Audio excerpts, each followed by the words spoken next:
আমি একজন হিন্দু এবং আমি মুসলমান মেয়েকে বিয়ে করেছি। আমার নাম দীপক মিশ্রা এবং আমি আপনাকে নমস্তে বলতে চাই। আমার প্রশ্ন হচ্ছে, আসলে আমি একজন হিন্দু এবং আমি মুসলমান মেয়েকে বিয়ে করেছি ভারতে, এবং ইনশাআল্লাহ আগামী মাসে সে সৌদি আরবে আসবে। আমি তাকে বলেছিলাম আমি ডক্টর জাকির নায়েকের বক্তৃতা শুনতে যাব। তখন সে বলেছিল দয়া করে তার কাছে যাবে না, তিনি শিয়াদের বন্ধু বলে থাকেন। আসলে সে একজন শিয়া। সে বলল, না, তার কাছে যেও না। এবং আমার শাশুড়িও বললেন, না, তার কাছে যেও না, তিনি শিয়াদের বন্ধু বলবেন এবং তুমি আমাদের ছেড়ে চলে যাবে। তাই এটা হচ্ছে প্রথম সন্দেহ যা আমার মনের মধ্যে রয়েছে। এবং দ্বিতীয় বিষয়টি হচ্ছে, আমার আমার একটি সাধারণ প্রশ্ন আছে, এই অর্থে যে যদি আমরা বলি সবকিছু ঈশ্বর এবং সবকিছুই ঈশ্বরের হিন্দু ও মুসলিম ধর্মে, তাহলে কেন ঈশ্বর চান আমরা সবাই তার উপাসনা করি? কেন তিনি আমাদের সৃষ্টি করলেন? যে কোনো ধর্মে যখন আমরা সৃষ্টি নিয়ে আলোচনা করি, কেন তিনি আমাদের সৃষ্টি করলেন? কেন তিনি আমাদের উপাসনা চান? কেন তিনি তার উপাসনার জন্য আমাদের এত ত্যাগ চান? এবং কেন তিনি জীবজন্তু কিংবা অন্যদের উপাসনা করতে বলেন না? কেন কেবল মানুষকেই বলেন? ধন্যবাদ। ভাই দুটো প্রশ্ন করেছেন। প্রশ্ন করার আগে তিনি আমাকে নমস্তে বলেছেন। ভাই আপনি নমস্তের মানেটা কি জানেন? না। লোকে বলে হাই, এই হাই শব্দের মানে আসলে কি? আমি বলি আসসালামু আলাইকুম ওয়া রাহমাতুল্লাহি ওয়া বারাকাতুহু, মানে হচ্ছে আপনার উপর আল্লাহর শান্তি, রহমত ও করুণা বর্ষিত হোক। আপনি আমাকে বলেছেন নমস্তে, আমাকে জবাব দিতে হবে, ঠিক?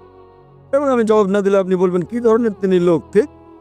এখন আমি আপনাকে জিজ্ঞেস করি নমস্তে শব্দের মানে কি? দেখুন, আমার কাছে নমস্তের মানে হচ্ছে যেমন আমি আপনাকে হাই বলছি, যেমন আপনাকে বলছি আসসালামু আলাইকুম। তবে আপনার জন্য দয়া করে আমাকে মাফ করবেন যদি খারাপ ব্যাপার করে থেকে যদি বলি যিনি আমাকে অপদস্থ করেছেন তিনি ভালো মানুষ, তাহলে কি বিশ্বাস করবেন? যদি আমি ওই শব্দটা জানতাম। যদি আমি বলি উল্লু, আপনি জানেন উল্লু কি? উল্লুর মানেটা হচ্ছে বাংলায় পেঁচা, ইংরেজি আউল মানে হচ্ছে জ্ঞানী ব্যক্তি, কিন্তু বাংলায় উল্লু মানে কি? উল্লু মানে বোকা। হ্যাঁ, বোকা। তাহলে তাহলে ইংরেজরা ভাবে আমি আপনার প্রশংসা করছি, আপনাকে জ্ঞানী বলছি, কিন্তু আপনি জানেন আপনাকে আমি বোকা বলছি। আমি নমস্তের মানেটা জানি, সেজন্য এখনো জবাব দিইনি। আপনি মানেটা জানেন না, আপনি আমাকে নমস্তে বলেছেন, আমি অর্থ জানি তাই উত্তর দেইনি এখনো।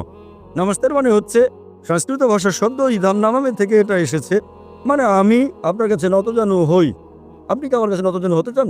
অবশ্যই আপনি তার কাছে নতজানু হতে পারেন, যার অনেক জ্ঞান আছে। ঠিক আছে, আপনার মতে জ্ঞানী ব্যক্তির কাছে নতজানু হওয়া যায়, কিন্তু কোরআন অনুযায়ী এবং ইসলাম ও বেশিরভাগ ধর্ম অনুযায়ী আপনি সর্বশক্তিমান ঈশ্বর ছাড়া আর কারো কাছে মাথা নত করতে পারেন না। আপনি জানেন অনেক হিন্দু আমার আলোচনার শেষে তারা এসে আমার পায়ে স্পর্শ করে। আপনি জানেন তারা কি বলে? हमने पहले बार भगवान का अवतार खुद देखा आंख से। এই জীবনে দেবতাকে সচক্ষে দেখলাম প্রথম, হিন্দুরা আমাকে বলে। তাই আমি বলি দেখেন ভাই, আমি জানি আপনি আমাকে সম্মান করেন, আমাকে ভালোবাসেন, আমি এর প্রশংসা করি, তবে সত্য ঈশ্বর ছাড়া আর কারো কাছে মাথা নত করা হচ্ছে শিরক। এমনকি হিন্দু ধর্ম মতো আপনি ঈশ্বর ছাড়া আর কারো কাছে মাথা নত করতে পারেন না। তাই আমি তাকে সংশোধন করছি যে সম্মান ভালোবাসায় করলেও ভালোবাসা আর সম্মানের মাত্রা ছাড়ানো ঠিক নয়। যখনই মাত্রা অতিক্রম করবেন তখনই তা শিরক, ঈশ্বরের শরীক সাব্যস্ত করা। পরে অনেক হিন্দু আমার কাছে এসে আমাকে অনেক প্রশংসা করেছে, তারা আমাকে ঈশ্বরের কাছাকাছি নিয়ে গেছে। আমি বলি আমি দেবতা নই, আপনারা কেবল সর্বশক্তিমান ঈশ্বরের কাছে মাথা নত করতে পারেন। আমি বলি জ্ঞান হলো ঈশ্বরের দান, এটা ঈশ্বরের দান। তাই যখন আপনারা আমাকে দেখেন তখন বলতে পারেন মাশাআল্লাহ। মাশাআল্লাহ মানে আল্লাহর যেমন ইচ্ছা, মানে আমার চেষ্টা সর্বশক্তিমান ঈশ্বরের ইচ্ছার কারণে, অন্যথায় আমি ততটা ছিলাম। সেজন্যই নমস্তে ইসলামের বিপক্ষে আর প্রকৃতপক্ষে হিন্দু ধর্মগ্রন্থেরও বিপক্ষে। যদিও কিছু পণ্ডিত বলেন যে ইদাম নামে হতে পারে প্রশংসা হোক, প্রকৃত অর্থ আমি তোমার কাছে মাথা নত করি। ইসলামে আসসালামু আলাইকুম, আপনার উপর শান্তি বর্ষিত হোক, আপনি যখন খুশি যে কোনো জায়গায় বলতে পারেন। এটা ইংরেজিতে আমরা বলি গুড মর্নিং। মুষলধারে বৃষ্টি হলেও আমাদের বলতে হবে গুড মর্নিং। লোকটা হয়তো স্ত্রীর সঙ্গে ঝগড়া চলছে, তাও কেউ হয়তো বললো গুড মর্নিং, তাকেও বলতে হবে গুড মর্নিং, অথচ তার মন বলছে এমন মর্নিং যেন জীবন আর না আসে, তবুও তাকে বলতে হচ্ছে good morning, good evening, good night. তাই ইসলাম ধর্মে উত্তম হচ্ছে আসসালামু আলাইকুম, আপনার উপর শান্তি বর্ষিত হোক। আর আমি এটা কামনা করি, কারণ কোরআন বলছে সূরা নিসা অধ্যায় নম্বর 4 আয়াত নম্বর 86, যদি কেউ তোমাকে সৌজন্যমূলক অভিবাদন জানায় তাকে আরো বেশি সৌজন্য দেখাও। অর্থাৎ কেউ তোমাকে সৌজন্য দেখালে তাকে আরো বেশি সৌজন্য দেখাও, অথবা কমপক্ষে সে যতটা দেখিয়েছে। তাই আপনাকে বলছি আসসালামু আলাইকুম ওয়া রাহমাতুল্লাহি ওয়া বারাকাতুহু, আল্লাহর শান্তি ও রহমত বর্ষিত হোক আপনার উপরে। ভাই ওয়ালাইকুম। ফিরে আসছে আপনার প্রশ্নে। আপনার প্রথম প্রশ্ন ছিল আপনি করেছেন যে আপনার হবু স্ত্রী না আপনার স্ত্রী? আমার স্ত্রী। তাহলে ইতিমধ্যে থেকে বিয়ে করেছেন। ফাইন, আপনার স্ত্রী আপনাকে আমার লেকচারে না আসতে বলেছেন কারণ আমি শিয়াদের বিরুদ্ধে, কিন্তু তবুও আপনি তার কথা শোনেননি।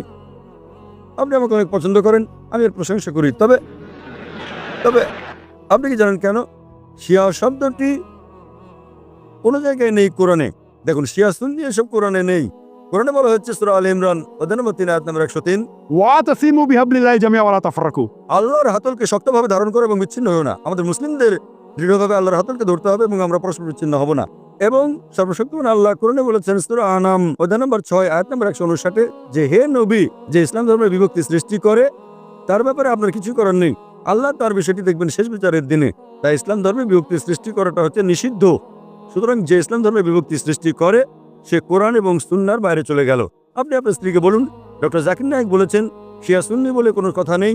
কোরআনে বলা হয়েছে আতিউল্লাহ ওয়া আতিউর রাসূল। আল্লাহ এবং তার রাসূলের অনুসরণ করো। আমাদের কি করতে হবে? আমাদের মেনে চলতে হবে কোরআন এবং সহিহ হাদিস, নবী মুহাম্মদ সাল্লাল্লাহু আলাইহি সাল্লামের সহিহ হাদিস। এবং একটা লেভেলে আপনি দিতে পারেন মুসলিম। তাই আমি নিজেকে শিয়া সুন্নি বলি না, আমি নিজেকে বলি মুসলিম। তো আপনি আজ আপনার স্ত্রীকে বলুন আমি ডক্টর জাকির নায়েকের সঙ্গে সাক্ষাৎ করেছি, তিনি নিজেকে বলেছেন মুসলিম। আর আমি না সুন্নিদের বিপক্ষে না শিয়াদের বিপক্ষে, আমি বলি সবাই মুসলিম। যে নামেই তারা নিজেদেরকে বলুক না কেন, আল্লাহ এবং রাসূলের দিকে ফিরে আসুন। যখন আমি জবাব দেই কিছু কিছু মুসলিম হয়তো তারা কোরআন এবং সুন্নাহ বিরোধী কিছু মেনে চলেন, তারা বিরক্ত হতে পারেন। তাই আপনার স্ত্রীকে জিজ্ঞেস করুন, তুমি কি কোরআন সুন্নাহ বিরোধী কিছু মেনে চলো? যদি না চলো তো ডক্টর জাকির নায়েককে ভয় পাও কেন? যদি তাই হয়, হ্যাঁ, তাহলে সংশোধন হতে হবে এবং কোরআন সুন্নাহর পথে আসতে হবে। জাকির নায়েক যা বলে তা মানতে হবে না। জাকির নায়েক ইসলামে জিরো। আতিউল্লাহ ওয়া আতিউর রাসূল। আল্লাহ এবং তার রাসূলের পথ অনুসরণ করো। তাই আপনার স্ত্রীকে বলুন, তিনি কোরআন এবং সহিহ হাদিসের বিপরীতে যদি কিছু অনুসরণ করে থাকেন তাহলে তাকে সংশোধন করতে হবে, তার নিজেকে মুসলিম পরিচয় দেওয়া উচিত, কারণ শিয়ার কথাটা কোরআনে কোথাও উল্লেখ নেই। তবে আমি প্রশংসা করি যে আপনি আপনার স্ত্রীকে ভালোবাসেন, কিন্তু আমাকেও ভালোবাসেন, মাশাআল্লাহ। তাই আপনি আমার লেকচার শুনতে এসেছেন। এবার আপনার দ্বিতীয় প্রশ্নে আসি যে কেন ঈশ্বর আমাদেরকে সৃষ্টি করেছেন এবং ঈশ্বর কেন আমাদের কাছে উপাসনা চান? কেন তিনি জীবজন্তুদের উপাসনা চান না? ঈশ্বর কেন আমাদের উপাসনা চান? এই সংক্রান্ত প্রশ্নের জবাব ইতিমধ্যে আমি দিয়েছি। আমার মনে হয় আপনি দেরিতে এসেছেন, আমি জানি না। যে আমরা ঈশ্বরের উপাসনা করি, আমরা তার প্রশংসা করি। লোকেরা আমাকে প্রশ্ন করে কেন আমি বলি আল্লাহু আকবার, কেন আমরা ঈশ্বরের প্রার্থনা করি? আমি বলি দেখেন, ইসলাম ধর্মে আমরা ঈশ্বরের প্রার্থনা করি বা না করি তাতে আল্লাহ সুবহানাহু ওয়া তাআলার কিচ্ছু এসে যায় না। যখন আমি বলি আল্লাহু আকবার, আল্লাহ মহান, তিনি আগে থেকে তো মহান। আমি আল্লাহু আকবার বললে তিনি মহান হয়ে যাবেন না? তাও কেন আমরা বলি? আপনি জানেন কেন বলি? কারণ যখন আমি কারো প্রশংসা করি, যখন আমি কাউকে মহান বলি, সেটা একটা মানবিক প্রবণতা যে আমি চেষ্টা করি তার নির্দেশ মেনে চলতে। তাই আল্লাহর প্রশংসা করার কারণ এটা নয় যে তিনি বড় হয়ে যাচ্ছেন যখন আমরা তার প্রশংসা করছি। যে মুহূর্তে আমরা তার প্রশংসা করি সেই মুহূর্তে কোরআনে দেওয়া তার নির্দেশ পালন করি আমরা। তাই প্রথমে আমাদের শনাক্ত করতে হবে কে সর্বশক্তিমান ঈশ্বর, তারপর তিনি কি মেনে চলতে বলেছেন। তাই তো মুসলিম মানে যিনি সর্বশক্তিমান ঈশ্বরের কাছে নিজের ইচ্ছাকে সমর্পণ করেন। কোরআনে বলা হয়েছে সূরা জারিয়াত অধ্যায় নম্বর 51 আয়াত নম্বর 56 যে আমি জিন ও মানুষকে আমার উপাসনা ছাড়া অন্য কোনো কারণে সৃষ্টি করিনি। সর্বশক্তিমান ঈশ্বর তার উপাসনার জন্য আমাদের সৃষ্টি করেছেন এবং যে কারণে তিনি আমাদের উপাসনা চান তা হচ্ছে তিনি আমাদের এইরকম ক্রাইটেরিয়া ভুক্ত করেছেন। এটা হচ্ছে মানবজাতির জন্য নির্দেশনা ম্যানুয়াল। মানবজাতির ভালো মন্দ তাকে উপাসনার সময় আমরা তার প্রশংসা করি, স্বভাবতই আমাদেরকে তার নির্দেশ পালন করতে হবে। আর যখন আমরা সর্বশক্তিমান ঈশ্বরের নির্দেশ মেনে চলি সেটা আমাদের জন্যই ভালো। উদাহরণস্বরূপ যদি আপনি ডাক্তারের কাছে যান, ডাক্তার আপনাকে চিকিৎসাপত্র দিলে সেটা আপনি মেনে চলেন কি না? হ্যাঁ। হ্যাঁ, কেন? কারণ আপনি অসুস্থ, তিনি হলেন ডাক্তার। একইভাবে সর্বশক্তিমান ঈশ্বর আমাদেরকে প্রেসক্রিপশন দিয়েছেন কোরআনে এবং সহিহ হাদিসে। মানুষের জন্য ভালো মন্দের কথা বলা হয়েছে। যখন আমরা তার প্রশংসা করি, উপাসনা করি, স্বভাবতই আমরা তখন তার হুকুম পালন করি। যদি আপনি বিশ্বাস না করেন যে লোকটি ডাক্তার, তাহলে তার প্রেসক্রিপশনকে আপনি মেনে চলবেন না। সুতরাং যখন আপনার ডাক্তার পছন্দ হবে তার কথা মতো আপনি চলবেন। আর এই জন্য আমরা সর্বশক্তিমান ঈশ্বরের প্রশংসা করি এবং আমরা তার উপাসনা করি যাতে করে আমরা ভালো মানুষ হতে পারি। আপনি প্রশ্ন করেছেন জীবজন্তু কেন তার উপাসনা করে না? আমাদের প্রিয় নবী মুহাম্মদ সাল্লাল্লাহু আলাইহি সাল্লাম তিনি বলেছেন যে ইসলামে অন্য সকল সৃষ্টি শুধুমাত্র জিন ও মানুষ ছাড়া তাদের ইচ্ছা স্বাধীনতা নেই। অন্যান্য সৃষ্টির কোনো ইচ্ছা স্বাধীনতা নেই, ফেরেশতাদের ইচ্ছার স্বাধীনতা নেই, প্রাণীদের ইচ্ছা স্বাধীনতা নেই। এরা সবাই সর্বশক্তিমান ঈশ্বরের উপাসনা করে। প্রাণীকুল, গাছপালা, পাহাড় পর্বত সবাই সর্বশক্তিমান ঈশ্বরের উপাসনা করে। এদেরকে আরবিতে বলা হয় মুসলিম। জিন ও মানুষ আমাদেরকে সর্বশক্তিমান ঈশ্বর ইচ্ছার স্বাধীনতা দিয়েছেন, আমরা তাকে মানতেও পারি নাও মানতে পারি। সর্বশক্তিমান ঈশ্বর আমাদের সৃষ্টি করেছেন কারণ কোরআনে উল্লেখ করা হয়েছে যে আল্লাহর সেরা সৃষ্টি হচ্ছে মানব জাতি। এছাড়া আমাদের আকৃতি, আমাদের দেহ, আমাদের বুদ্ধি, তিনি আমাদের ইচ্ছার স্বাধীনতা দিয়েছেন, আমরা তাকে মানতে পারি নাও মানতে পারি। আমাদের ইচ্ছার স্বাধীনতা দেওয়ার পর তিনি যাচাই করে দেখতে চান যে আমরা তাকে মানি কি মানি না। অন্য সব সৃষ্টি যেমন প্রাণী গাছপালা তাদের ইচ্ছার স্বাধীনতা নেই, তাই এটা বড় কিছু না যে তারা সর্বশক্ত ঈশ্বরের উপাসনা করে, ভালো আলহামদুলিল্লাহ। কিন্তু মানুষকে ইচ্ছার স্বাধীনতা দেওয়ার পর যেমন বলা হয়েছে কোরআনে সূরা মুলক অধ্যায় 67 আয়াত নম্বর 2, الذي خلق الموت والحياة তিনি আল্লাহ যিনি সৃষ্টি করেছেন মৃত্যু ও জীবন কারা কাজে ভালো তা পরীক্ষা করার জন্য। সুতরাং এই জীবন পরকালের জন্য একটা পরীক্ষা। আমাদের স্বাধীন ইচ্ছা দেওয়া হয়েছে, আমরা তার উপাসনা করতে পারি নাও করতে পারি। যদি উপাসনা করেন তাহলে আপনি ঈশ্বরের হুকুম মেনে চলছেন, আপনি মদ খেতে পারেন নাও খেতে পারেন।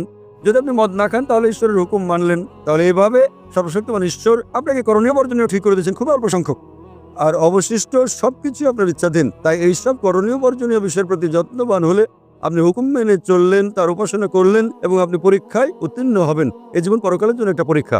আশা করি উত্তরটা পেয়েছেন।